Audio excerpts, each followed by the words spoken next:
Welcome back to the Deep Dive. Today, we are taking a plunge into a career that is, genuinely fascinating. It really is. Not just for the stardom in the 1990s, but for the profound systemic changes it forced on an entire industry. We are talking about PJ Sparxx. PJ Sparxx is one of those figures who, she's often glossed over now in modern retrospective. She doesn't always come up. Right. But her career choices, they really created the modern blueprint for performer agency, for personal branding, and this is the critical part, for on-set safety. So what's our mission today? What are we trying to figure out here? Well, our mission is to really distill the knowledge from this whole stack of sources, industry, analyses, biographies, and figure exactly how her business intelligence and these principled stands she took actually transformed industry standards. It's a genuine case of one person creating this huge professional change. Exactly. And I have a little facts that are impressive on their own. She was born Laura Brown in Denver, Colorado in 1969. Active in film from 91 to 99.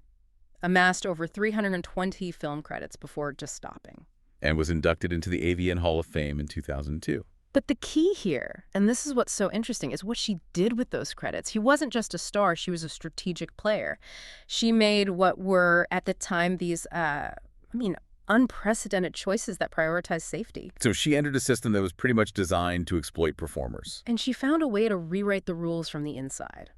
Okay, let's unpack this. We have to start with the environment she jumped into, because the early 1990s, that really lays the foundation for all her later choices. It was such a unique moment. The industry was booming. You have the advent of VHS and then DVD technology. Right. It was turning into a multi-billion-dollar market, seemingly overnight.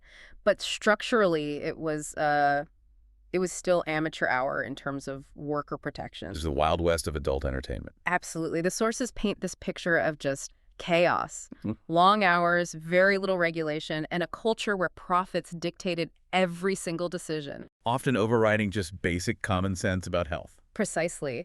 There is this enormous gulf between the money being generated by these huge studios and the actual well-being of the performers. And the contracts were weak, I assume. Very weak. The pressure to perform multiple scenes a day was intense, and the health testing, it was minimal and often easily circumvented. So into this chaotic boom comes Laura Brown. She'd been working as a stripper, an erotic model. And her official entry into films, around 1991, she's about 22, was helped along by a relationship she had with Steve Orenstein. Who would go on to found Wicked Pictures, a major studio. Yeah. So that early connection to a powerful industry figure, that must have been a huge advantage. A head start, for sure. But she didn't rely on it. She was smart about cultivating her image, her name. She used a couple of early aliases, PJ Carrington, Portia Red, but PJ Sparxx is the one that's stuck. And the origin of that name is just pure industry legend, the Sparxx. They came from a director just noting her energy on set. Yes. And the PJ part reportedly stemmed from a very candid nickname. It was related to a performance specialty of hers. Which tells you everything about the culture she was in, right? Everything. Her professional moniker was intrinsically linked to her most praised attribute. And she definitely had the look that the 90s market loved. Blonde, hazel eyes, a slim, athletic 5'5" frame. She was busy.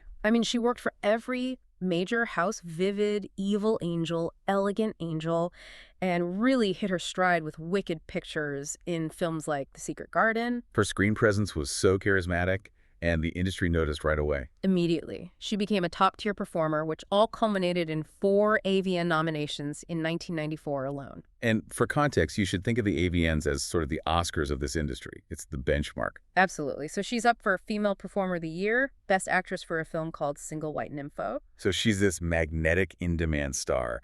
But here's the detail that really complicates the persona, the one that makes her later moves so compelling. Oh, I think I know what you're getting at. The sources bring up this incredible anecdote about her co-hosting a porn bloopers video. With Jonathan Morgan. Yeah. It's startling. He publicly mocked her intelligence on camera. Because she struggled to pronounce the word segue. And he makes that famous reference from Forrest Gump, calling her as dumb as a box of chocolates. It's just a nasty public humiliation. Yet, when you look at her actions, especially right after that, it is so clear the person being mocked was anything but unintelligent. It really raises an important question. Was that public mockery just part of the industry's culture? or did it specifically fuel her commitment to taking absolute control of her career? I think it was probably both. She had the charisma, but that moment likely highlighted for her that her professional survival could not rely on the goodwill of producers or colleagues. She needed to build her own economic resilience. Exactly. Which brings us directly to her second great strategic move, her business acumen and diversification.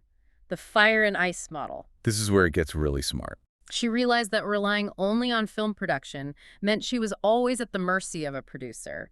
Their casting choices, their set rules. She needed leverage. And the only way to get true leverage is to generate your own revenue streams. Massive independent revenue streams. And the most famous example of this was her partnership with fellow actress Jill Kelly. They dated for over a year, right? And formed this burlesque and strip duo, Fire and Ice. This was ingenious. It leveraged their film fame into an entirely different high-margin business. They toured extensively as feature dancers. So they're building this huge, loyal fan base across the country. And establishing a significant direct revenue stream. Cash flow, basically. Completely outside the studio system. Wait, so this wasn't just some fun side project. This was a mechanism for financial independence. That the studios couldn't control. Back in the 90s, performers were paid a flat rate per scene. There were no residuals, no back-end deals. So they were creating their own residuals by monetizing their personal brands live. Circumventing the whole structure where the studio keeps all the long-term revenue. This gave them power when negotiating film contracts later on, if a studio said no. They could still tour and make a very comfortable living. That is the textbook definition of building leverage. And they tied the two aspects together perfectly. They filmed Fire and Ice, caught in the act, capturing their dynamic on and off screen. So their side business becomes a promotional tool for their film career.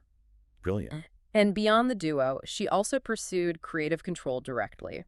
In 1996, she directed a film called No Fear. Her only directorial effort. Right. And while it wasn't a massive hit, it was a bold statement of creative control just by existing. Women directing in that era were so rare. It showed she wasn't just willing to perform, she was willing to sit in the seat of power. This whole diversification model, using film exposure to build a personal brand you can monetize through live performance, is now the industry standard. It's the standard for almost every modern influencer. Sparxx was doing this decades before social media. She was a futurist, whether she realized it or not. She built professional resilience and financial leverage when most of her peers were completely dependent on producers. And that leverage became her shield. Her shield when she was faced with her greatest challenge? Safety. This is where the story gets really, really important, I think. Oh, historically important. We're now at segment 3, the stand for safety. And you cannot talk about this period without emphasizing the backdrop, the ongoing AIDS crisis. It was a terrifying time. Yet, as the industry was booming, the pressure to maximize sales meant rejecting condoms. The producers argued it killed the consumer fantasy. So the industry was actively prioritizing profit over performer health during a public health emergency. That context is it's crucial for understanding the gravity of what Sparxx did next. Absolutely. So leveraging her popularity and the financial independence she had built, she started demanding better health protections. She insisted her male partners use condoms during heterosexual scenes. That sounds simple today, but the sources confirm this was virtually unheard of at the time. It wasn't just a preference, it was a career risk. I mean, pivoting to this standard, wasn't that a huge professional gamble? It must have limited who she could work with. It was an immediate threat to her income. If she demanded protection, she risked being blacklisted or just having fewer available partners. And she faced huge resistance. Like from who? Well, we know established actors like Mark Wallace refused serological tests entirely. So this wasn't just about props on set. It was about confronting a deeply embedded anti-safety culture. So she built all this leverage. And now she's cashing it in to challenge the core economic model of the entire industry. What happens when the pushback becomes too intense? She demonstrates that business intelligence again. She doesn't leave the industry. That would have been financial defeat. Instead, she executes a strategic pivot. She transitioned primarily to scenes that carried lower transmission risks. Meaning she focused heavily on all-girl scenes. Precisely. She was openly bisexual, and the sources consistently praise her for having electric chemistry in those pairings. This was a health-conscious move that didn't sacrifice her career momentum. That is strategic genius. She turned a necessary health protection measure into a profitable niche. And it paid off, commercially and critically.